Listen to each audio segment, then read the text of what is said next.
Hey Mangos, and welcome back to Jamango Academy. Today we're diving into traits, Jamango's plug-and-play behaviours to achieve literally anything and everything in your game. By the end of this video, you'll have made a reusable spinning trait to make spinning platforms for your obby course, which immediately increases the chaos for your game. You can attach this trait to anything in your world, and this video is going to teach you a lot of cool programming things. So let's spin right into it. To begin, let's make sure we understand what traits are. Traits are lines of code that we attach to objects in our world, and they let us control how those objects function. Traits are a key feature of how Jamango games run, so to start making our own, we'll open up the code menu by pressing J and clicking Create Script, and I'm going to rename mine to Spinning Platform.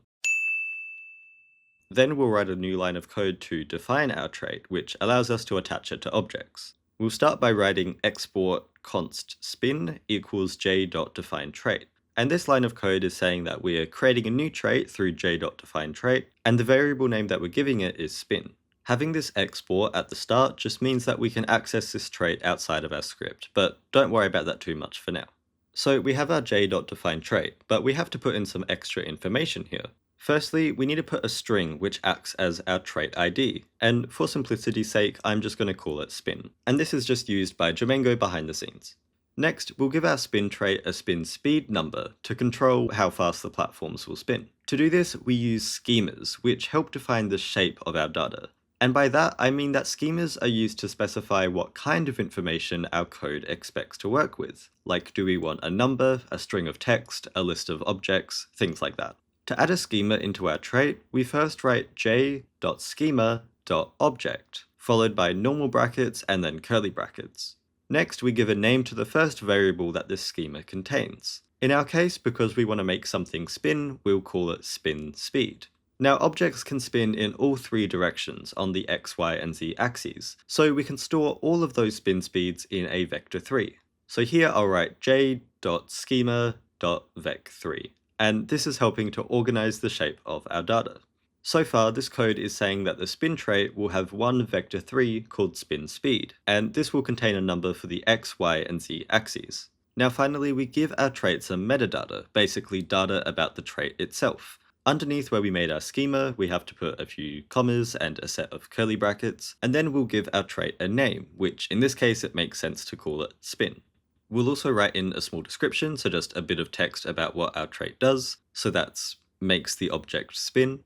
You can also decorate your trait with an icon, so if you're on a Windows device, you can press the Windows key and full stop to bring up the emoji menu. So I'll type in some spinning arrows and make sure that's in quotation marks.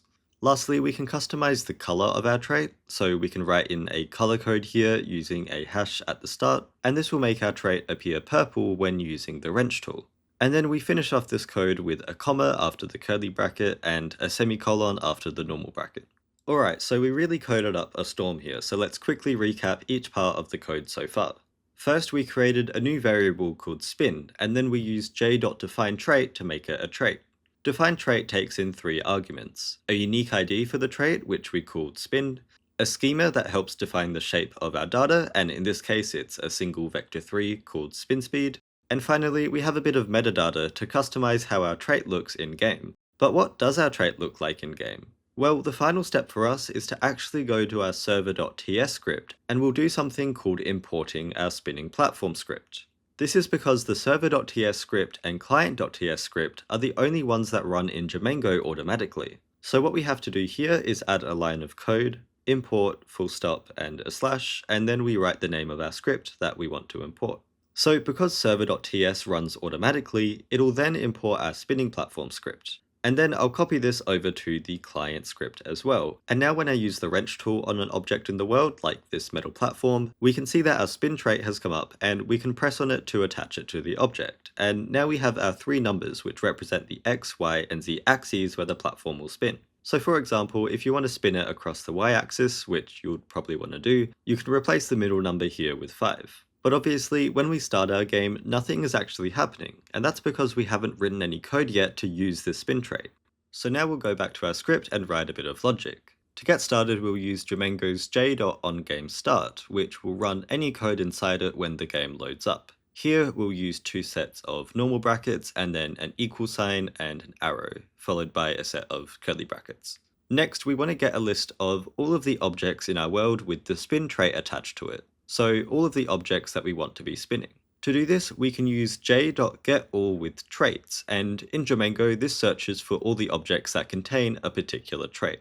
So I'll make a new constant called spinningObjects, and I'll set it to j.getAllWithTraits.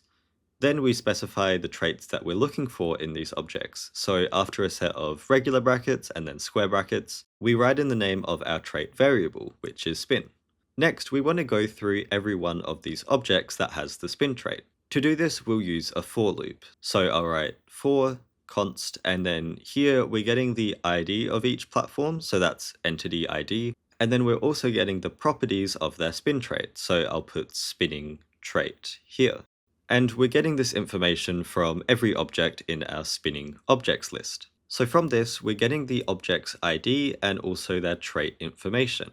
This makes it so that we can apply every object's individual spin speed to rotate them. And to do that, there's another Jamango function called J.setEntityAngularVelocity, which does exactly what it sounds like. It sets the angular velocity of an entity. So we first specify the entity that is spinning, and that's entity ID, and then the velocity that they're spinning with is equal to their spin speed vector 3. So we'll write in spinning trait and access their spin speed. Semicolon, and there you go. When we save this and run our game, our platform is spinning, and I must have attached the trait to that other platform too, I forgot. But now when we stand on it, our avatar is spinning around like we would expect, and we can use this trait for extra parkour mechanics. So you can get really creative using this throughout your obby course. And there's actually a prop in this obby asset pack called Spinning Platform. And this is really fun because unlike the pretty square shape of our normal platforms, this spinning platform is quite long and outstretched. This makes more sense when I attach the trait to it. So using the wrench tool, I'll set the spin speed to 3. And now when I press tab, you can see that this is spinning around. Now what's funny is that the further away you go from the center, the bigger circle that your movement covers. And this leads to some interesting obby challenges where you have to jump between these really long platforms, jump off at the right time, and things like that. An extra thing that you can do with this trait is that it's not just defined to spinning around in this motion. Because we're using a vector 3, we can set the spin speed of any of the axes. So if I put a -5 on the x-axis, our platform is now spinning on the x-axis as well as the y-axis. Now obviously this isn't great for a jump.